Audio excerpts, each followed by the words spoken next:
Assalamualaikum warahmatullahi wabarakatuh. Halo semuanya, kembali lagi bersama saya Jessica Revriana.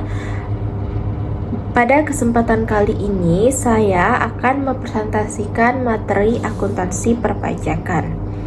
Nah, adapun materi perpajakan yang akan saya sampaikan pada kesempatan kali ini adalah perhitungan dan pencatatan akuntansi atas angsuran pajak penghasilan pasal 25.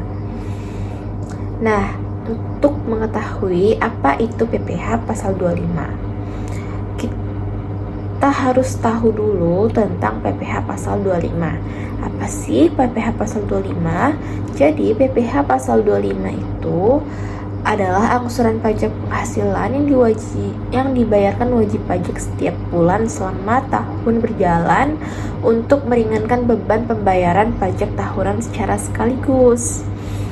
Dasar regulasinya ada pada Undang-Undang Nomor 36 Tahun 2008 tentang pajak penghasilan dan Undang-Undang HPP Nomor 7 Tahun 2021 sebagai komitmen pemerintah dalam memodernisasi perpajakan nasional. Untuk dasar hukum dan prinsip self-assessment-nya, itu yang pertama kewajiban wajib pajak. Itu menghitung, menyetor, melaporkan sendiri pajak terutang sesuai dengan integritas penuh sesuai peraturan yang berlaku. Yang kedua, dasar hukumnya itu penetapan oleh Ditjen Pajak. Direktorat Jenderal Pajak dapat menetapkan angsuran dalam kondisi spesifik seperti penghasilan tidak teratur atau kompensasi kerugian pajak. Lalu status pelaporan. Pembayaran angsuran dianggap sebagai pelaporan SPT masa PPh pasal 25 setelah tervalidasi melalui nomor NTPN resmi.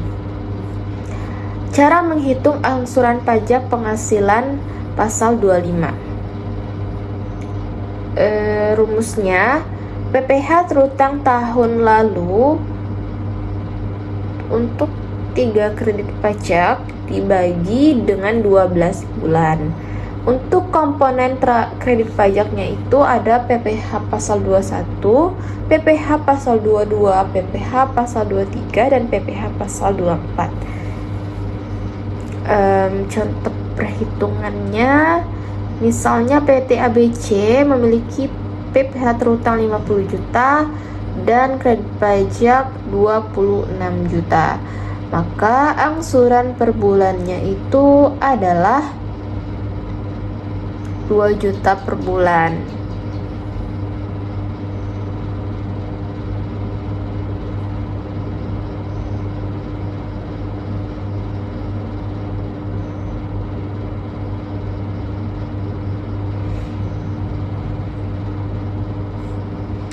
Perhitungan untuk wajib pajak orang pribadi.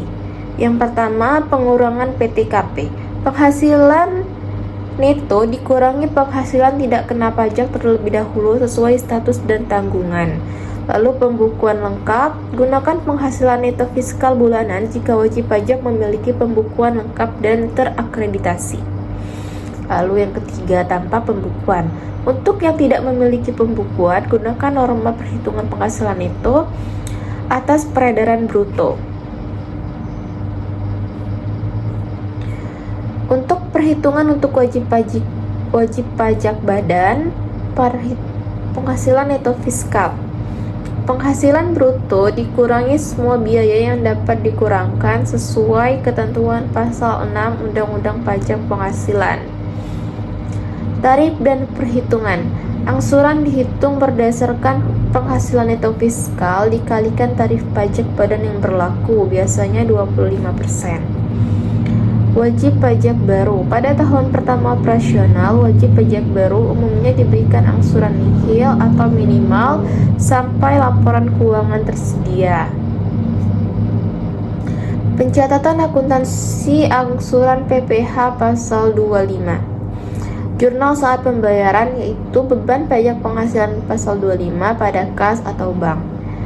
integrasi akhir tahun, angsuran menjadi bagian pelunasan PPh pasal 29, pajak terutang akhir tahun saat melaporkan SPT tahunan. Penanganan kelebihan. Jika ada selisih lebih bayar, dapat diklaim pengembalian dana atau dikreditkan ke tahun berikutnya. Penyesuaian angsuran dan ketentuan khusus. Bulan sebelum SPT, angsuran mengikuti nilai bulan terakhir tahun sebelumnya sampai laporan disampaikan. Lalu penetapan SKP, jika ada surat ketetapan pajak, angsuran dihitung ulang dan berlaku bulan berikutnya dengan notifikasi resmi.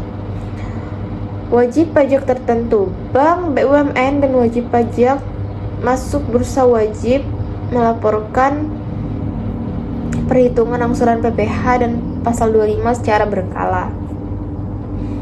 Lalu untuk kesimpulan dan rekomendasinya bahwa PPh pasal 25 ini penting karena untuk memastikan kelancaran arus kas dan mengurangi beban pembayaran pajak pada pelaporan akhir tahun. Lalu perhitungannya akurat, hitung angsuran dengan cermat berdasarkan penghasilan sebenarnya dan catat secara akurat dalam pembukuan.